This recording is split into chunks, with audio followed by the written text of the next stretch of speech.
रोई भीगे मोरया चारावा नहीं हरवा से केहू नहीं आवे।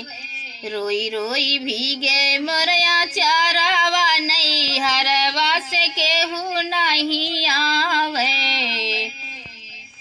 माई जो होती तो मोरी सुध लेती, माई जो होती तो मोरी सुध लेती।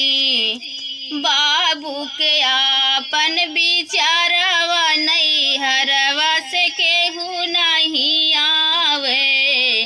बाबू के आपन बिचारवा नहीं हरवा से केहू नहीं आवे। रोई रोई भीगे मोरया चारावा नहीं हरवा से केहू नहीं आवे। रोई रोई भीगे मोरया चारावा नहीं हरवा से केहू नहीं आवे। चाची जो होती तो मोरी सुध लेती, चाची जो होती तो मोरी सुध लेती। चाचा के आपन बिचारवा नहीं हरवा से केहू नहीं आवे।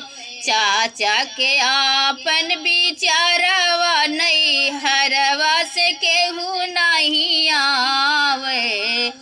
रोई रोई भीगे मोरया चारावा नहीं हरवा से केहू नहीं आवे। रोई रोई भीगे मोरया चारावा नहीं हरवा से केहू नहीं आवे।